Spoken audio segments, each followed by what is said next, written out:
Em sonhos revelado, antigos despertam no cosmos sem fim. Cthulhu sussurra o começo do fim.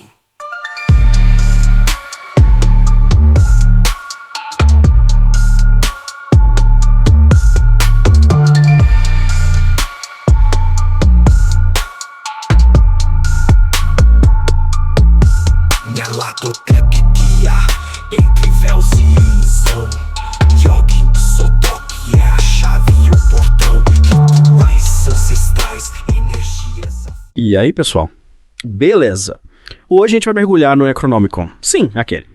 Mas calma, a gente não tá falando do livro do Lovecraft. A parada aqui é outra. A gente vai se aventurar na versão, digamos, original, traduzida direto do português, saca só. É isso aí, o Frank Ripel, o cara por trás dessa versão, ele afirma que é encontrado o verdadeiro Necronomicon. E essa obra, meus amigos, é bem diferente daquele Al-Azir que todo mundo conhece. Aquela versão atribuída ao Abdullah al-Aswad. Preparem-se, porque hoje a gente vai conhecer os antigos, seus poderes, tudo por uma perspectiva totalmente nova. E já nas primeiras páginas, o Ripel descreve esses artigos como, entidades superpoderosas, vindas de outros mundos, e preparem-se, banidas para Terra Abaixo. Será que ele quis dizer com essa Terra Baixa, hein? Uma dimensão paralela. Um lugar físico aqui na Terra, mas, sei lá, inacessível. Aí que tá. Essa parada de Terra Baixa é um mistério. Dá pra interpretar de várias maneiras. Reinos subterrâneos, planos astrais, até o inconsciente coletivo, quem sabe. O Ripel não delimita exatamente o que seria. Isso deixa a gente pensando, né? Será que existem outras camadas da realidade que a gente simplesmente não consegue perceber? Exato. E por falar em mistério, o Ripel descreve o Cthulhu com cada detalhe. Dá até arrepio. Ele tá lá, tranquilão, adormecido em Errai, só esperando o momento certo para acordar e causar o caos. O que mais te intriga nesse Cthulhu? Cara, o que me fascina é essa ideia do Cthulhu como uma força adormecida. Um potencial destruidor que, no fundo, a gente, como humanidade, carrega dentro da gente.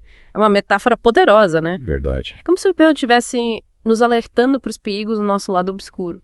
Da nossa capacidade para o caos, para a autodestruição. Faz sentido. E não podemos esquecer do Nyarlathotep, o mensageiro dos antigos. O cara vaga pelo cosmos espalhando caos e loucura. Parece até personagem de filme de terror, né? Será que o Ripel não tá usando essas figuras para representar algo mais profundo, sei lá, tipo, os desafios que a gente enfrenta na vida? Com certeza. A jornada do herói, as provações que a gente enfrenta para evoluir, tudo isso pode ser visto como uma batalha contra os nossos Nyarlathoteps interiores. Show! Tipo, nossos medos, inseguranças, a luta constante contra o desconhecido. Isso aí. E além de escrever esses seres, digamos, assustadores, o Ripel mergulha nos domínios dos antigos, os nós imundos para onde eles foram banidos, portais escondidos, mundos dentro de mundos, portas dentro de portas. Parece ser um labirinto cósmico, né? Parece mesmo. E é como se o Ripel estivesse nos mostrando que a realidade é muito mais complexa do que a gente imagina. Que existem camadas de percepção, dimensões ocultas, e que talvez a gente precise de chaves específicas para acessá-las. Verdade. E de todos esses mundos, o que mais me chamou a atenção foi o Kadath. Uma cidade desconhecida, localizada no deserto gelado de Leng. Só a descrição já arrepia. E Leng por si só já é um lugar sinistro. É tipo um local de expiação, sabe? Habitado por almas que desafiaram os antigos e foram condenadas a vagar por aquela vastidão congelada. Que tenso. Será que Leng representa, tipo, nossos próprios desafios? Aqueles momentos em que a gente se sente perdido, isolado, enfrentando as consequências das nossas escolhas. Boa pergunta. E para completar, Kadath seria a morada do Nyarlathotep. Um castelo de ônix negro no topo de uma montanha congelada. Aonde será que o Ripel queria chegar com isso? Talvez ele esteja nos dizendo que os maiores desafios, os mistérios mais profundos, se encontram nos lugares mais inóspitos. Nas profundezas do nosso ser. Afinal, conhecimento e poder exigem sacrifício e introspecção. Uma verdadeira jornada para dentro da gente. Uau! E o Necronomicon não se limita a descrever esses mundos, e também traz técnicas para acumular e projetar energia. O Ripel chega a citar as palavras Ahiru, Sher, Hurunkuru, o que será? Mantras. Código de acesso a outros planos. E o mais louco é que ele alerta para nunca pronunciá-las em voz alta. A mera tentativa de pronunciá-las corretamente era morte na certa. Será que ele tá falando sério? Ou era só um jeito de enfatizar o poder dessas palavras? Parece que o Ripel tá brincando com a gente, né? Aguçando a curiosidade, mas ao mesmo tempo alertando para os limites do conhecimento. Ele descreve as técnicas com um misto de fascínio e cautela. Como se soubesse dos perigos que elas representam. Traçar linhas no corpo, conectar-se com energias cósmicas, criar um duplo para viajar por outras dimensões. É tipo, olha, o poder tá aí, mas cuidado, você tá preparado para as consequências.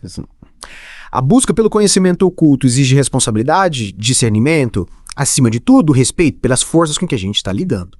Saboria pura. E o que você acha desses 5 símbolos fundamentais que o Ripel descreve no Necronomicon? Ele diz que cada um tem uma função específica, como se fossem lentes para focar a vontade do mago e manifestar seus desejos na realidade. O que me fascina é como esses símbolos se conectam com práticas esotéricas de várias tradições. É como se o Ripel estivesse revelando uma linguagem universal do luto. Tipo um código-fonte da magia. É isso aí. Que permeia diferentes culturas e épocas. Maneiro. E pra gente finalizar essa primeira parte do nosso mergulho, o que me diz dessas máquinas que o Ripel descreve? Dispositivos que conectam o mundo material e espiritual, permitindo a interação com entidades de outras dimensões e a manipulação de energias sutis. Aí a gente entra no terreno ainda mais misterioso. Seriam máquinas físicas, construções mentais, portais dimensionais. O Ripel não entra em detalhes, deixando a interpretação aberta. Mas uma coisa é certa, ele nos convida a questionar a natureza da realidade e a buscar os meios para transcender os limites do mundo material. Nossa, que mistério. O Ripel realmente nos deixou com mais perguntas do que respostas. Mas calma, a gente vai continuar desvendando os segredos do Necronomicon na próxima parte do nosso mergulho. Fiquem ligados. O livro que terminará essa saga na magia de Necronomicon será o Grimório Necronomicon, que será apresentado no próximo domingo, com a conclusão desse ciclo de obras, nos mostrando e nos abrindo as portas dos mistérios de Necronomicon. Sim, é embasado na obra de H.P. Lovecraft, um grande mestre do gênero, que em sua pesquisa abriu os campos para a literatura ocidental, os mitos de Cthulhu. Seja convidado ou convidada para entrar nesse mistério. Esse mistério que tanto assusta, mas ao ser acessado no esplendor da magia do caos, embasou essa magia com tanto poder. Não peça para saber quando ou quanto tempo eles são antigos, pois não há tempo nesse plano. Convido-lhe a entrar e satisfazer-se entre nós. Aqui no... Hora da magia do caos. E a aventura continua. A gente já explorou os séries, os mundos do Necronomicon. Agora, vamos mergulhar num dos temas mais sinistros. A batalha cósmica, os antigos contra os senhores da justiça. Cara, essa batalha é de arrepiar. De um lado, os antigos, o caos total. Do outro, os senhores da justiça, buscando o equilíbrio e a harmonia. É tipo uma luta eterna entre forças opostas, né? Exato, essa é a dualidade que me fascina. Reflete a própria natureza do universo, sabe? Tudo em constante movimento, transformação. Os senhores da justiça, por exemplo, são descritos como entidades tipo incorpóreas, que escolhem se manifestar em forma física para interagir com a gente. E o Ripel descreve esse planeta um paraíso, onde eles viviam paz, conhecimento, até que, a primeira raça de humanos, e aí a harmonia se quebra. É como se a humanidade, na busca por poder, conhecimento, tivesse desviado da luz. E o que acontece? Os senhores da justiça se escondem. Para proteger a sabedoria, né? A memória deles é apagada e a humanidade mergulha na ignorância, no caos, mas o Ripel sugere que eles voltam um dia para restaurar o equilíbrio. Me lembra a história do Éden, né? A gente, sedento por conhecimento, se afasta da divindade e aí paga o preço. Mas essa ideia do retorno dos senhores da justiça me dá esperança. Tipo, apesar dos nossos erros, ainda tem uma chance. Que redenção. E essa busca pela sabedoria perdida é central no Necronomicon. O Ripel apresenta várias técnicas, fórmulas para acessar esse conhecimento, mas ele alerta, é perigoso. Tipo, o caminho é árduo, mas vale a pena. E falando em perigo, as runas do poder. O Ripel fala que elas dão poder para manifestar a vontade na realidade. Mas, cuidado, responsabilidade, né? Ele fala um apoio da força, né? Amplificam o poder do mago, mas não substituem. As runas são ferramentas, pro bem ou pro mal. A responsabilidade é do mago. E o Necronomicon, ele mostra um universo moral, tipo, complexo. Bem e mal, não é tão simples. Os antigos, por exemplo, geralmente são os vilões. Mas o Ripel sugere que eles também têm um papel no equilíbrio. Exatamente, é como se ele dissesse, olha, todas as forças do universo, até as mais destruidoras, têm um propósito. A gente, os humanos, precisa entender essas forças, aprender a conviver, encontrar nosso lugar nesse quebra-cabeça cósmico. E para ajudar, o Ripel apresenta os 4 ângulos da Terra: norte, sul, leste e oeste. Cada ponto cardeal é uma energia específica, influenciando a gente. O norte, por exemplo, o frio, a sabedoria ancestral. De lá vieram os primeiros humanos. Lá estão os segredos do passado. Mas, cuidado, explorar o norte sem preparo é perigoso. Tipo, busca pelas nossas origens, né?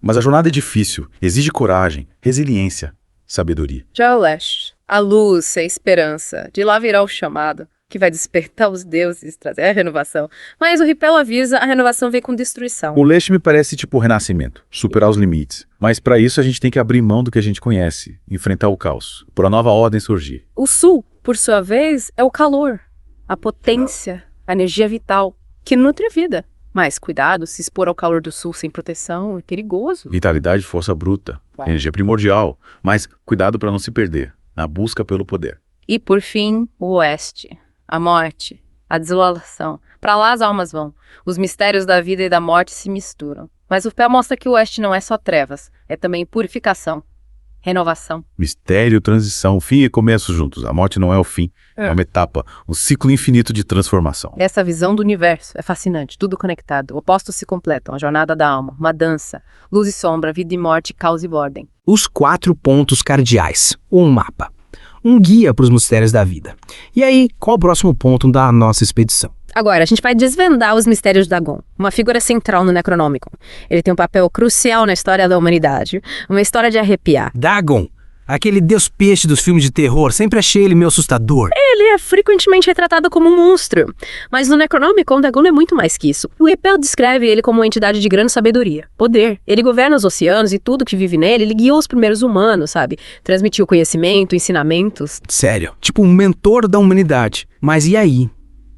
O que aconteceu? Por que virou essa figura assustadora? Aí que é o start que interessante. A humanidade, sempre querendo mais poder, se rebelou contra seus mestres, os deuses, inclusive Dagon, a criatura que nos ensinou a navegar, pescar, construir. A gente simplesmente virou as costas pra ele. Caramba, que mudança. Me lembra a história de Prometeu, sabe? Roubou o fogo dos deuses e deu pra gente. E acabou punido. Será que o Ripel tá usando o Dagon pra nos alertar sobre a ambição? Faz sentido. O Ripel profetiza o retorno de Dagon e dos antigos. Eles vão restaurar a ordem, guiar a gente de volta pro caminho da luz. É como se ele dissesse, cuidado para não se perderem. A arrogância e o poder podem levar à ruína. E essa profecia se conecta com a ideia do ciclo, né? A humanidade passando por fases. Luz e trevas, ascensão e queda. Até a gente finalmente encontrar a iluminação. É isso aí. O Necronomicon mostra que a nossa história não é uma linha reta. É uma espiral. A gente avança, recua, aprende e segue em frente. E talvez esse ciclo se repita até a gente encontrar o equilíbrio entre os nossos desejos e as nossas responsabilidades. Falando em poder e mistério, o Ripel descreve um objeto. O cristal negro de Astar, de outro planeta. Diz que dá poderes incríveis para quem o possui. Esse cristal é um enigma. O Ripel o descreve como algo vivo, pulsante de energia cósmica. Ele permitia que os sacerdotes de Atlântida fizessem coisas incríveis. Viajar entre dimensões, se comunicar com os deuses. Mas ele se perdeu quando a Atlântida afundou, né? Será que ele realmente existiu? Ou é só uma metáfora do Ripel? Boa pergunta. O Ripel acredita que o cristal vai reaparecer quando os antigos voltarem. E quem tiver esse cristal vai ter um poder inimaginável. Mas será que é um objeto físico? Ou algo simbólico? Tipo o conhecimento ancestral que a gente precisa resgatar? Nossa, um objeto que conecta a gente com os deuses. E que pode mudar o mundo. É muita responsabilidade para um cristal só. E o Necronomicon do Ripel tá cheio de revelações e profecias, assim. É uma obra que nos leva a expandir a consciência, a buscar o conhecimento. Mas ele avisa, essa busca não é para qualquer um. Essa é a lição que a gente tira. O conhecimento é poderoso, tem que ser usado com sabedoria, responsabilidade, e a busca pela verdade tem que ser guiada pela curiosidade a respeito. E pela consciência de que nem todos estão prontos para os desafios dessa jornada. E com isso a gente encerra o nosso mergulho no Necronomicon. Espero que vocês tenham curtido a viagem e que continuem explorando os mistérios do cosmos com a gente, aqui na do Deep Dive. E aí, o que acharam da expedição? Ficaram curiosos para saber mais sobre o Necronomicon? Vamos pra gente. Até a próxima. A rosa mística floresce na escuridão. Entre os mitos e magias buscamos união. O retorno é certo, o apocalipse virá. Na dança das estrelas, o eterno a sentir. A rosa mística floresce na escuridão. Entre os mitos e magias buscamos união. O retorno é certo, o apocalipse virá. Na dança das estrelas, o eterno a sentir. Lento